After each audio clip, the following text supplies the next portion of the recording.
that we may have a right to everlasting life, then my goodness, this is proof.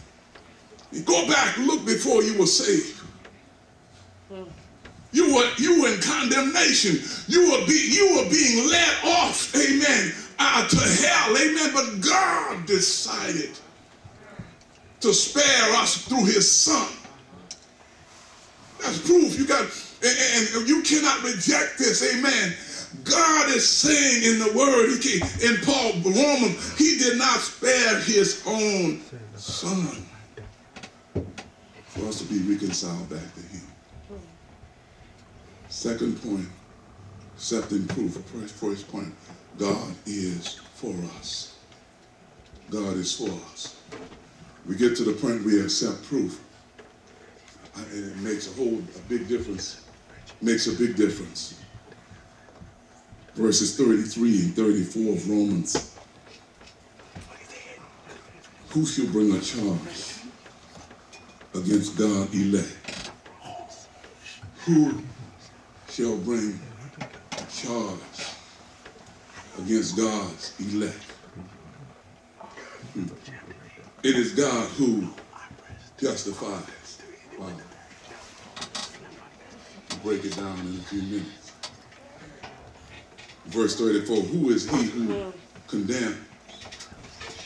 It is Christ who died, and furthermore is also risen, who is even at the right hand of God, who also make intercession for us. He did not hesitate. By his divine grace, it was already set up for his elect through his son's death, that we could be brought back into reconciliation with God, into relationship with God. But we have to understand, if we do not accept the security of this thing, we go back to not trusting, we go back to not believing, we go back to not worshiping God 24/7. We go back to it. If we move into that point where we don't understand accepting the security, accepting the protection. This is Paul is saying to them. He's saying, who shall bring a charge against God elect? It is God who justifies. Verse 34, who is he who condemns? It is Christ who died and furthermore is also risen, who is even at the right hand of God, who also make intercession for us. Wow. Now break it down. You have to listen. In verses 33 and 34, when it comes to Greek translation and Hebrew translation, the beginning of verse 33, says, who shall bring a charge against God's elect? Right? Verse 34 says, who is he who condemns? Now notice in both passages of scriptures, verse 33 and 34, it starts off with who. And grammatically it is asking in an interrogative pronoun. It uses who, which is in the form of interrogative pronoun, because it asks the question. Now we need to understand it's already rhetorical. Rhetorical means that we already should know the answer to it. He's using it for emphasis, okay? So here, for us to really comprehend and understand, we have a whole lot of who's in there, but the who's have different pronouns, amen? Who can change from an interrogative pronoun to another pronoun? I'll show you. So here in verse 33, it says, who shall bring a charge against God's elect? Verse 34, who is he who condemns? Who? So it asks the question, who is it? We know the answer. There's no one. If we are God's elect, there's nobody can bring a charge that's going to stick against us. If we are God's, we've been set apart. If we are anointed and called to be God's children, if we are disciples of God, if we worship God, then I'm going to worship God 24/7. Then there's a question that I already know the answer to in the form of interrogative pronoun. Who?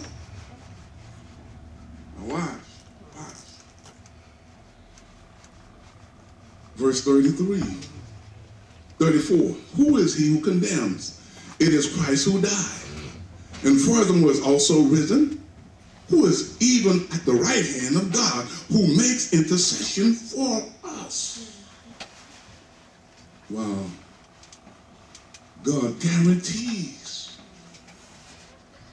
what Paul is saying. God guarantees us this security.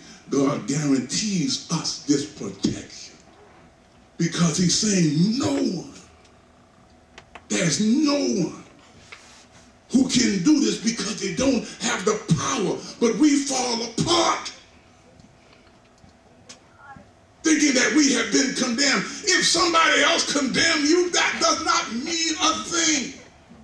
Because guess what? They can't condemn you. They can speak words, but they cannot condemn you. I'm going to show you in a minute. They can't condemn you. People get on the phone and they condemn, they lie, they bring stuff. They cannot, and we begin to understand, they cannot condemn you. Let them say what they want to say. Because Paul is saying right here, who? It's rhetorical. Who? Can you name who? Nobody. Not even Satan. Unless we fall for the trap. Even if he still can't condemn us. This is what Paul is showing us. But how do we fall for this trap? Thinking because somebody says something about you or against you that they can condemn you. To hell with them! They can't condemn you. I got y'all attention.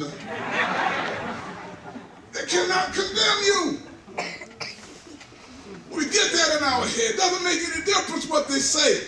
But we fall apart. I'm not supposed to be going there next week. Cannot be condemned. Because in verse 33 it says, who shall bring a charge against God's elect? Watch this. Who can bring a charge against God's elect? It is God who justifies. It is God who has already found you not guilty. It is our God who already found you innocent. And he is in the form of a judge. He's standing as a judge.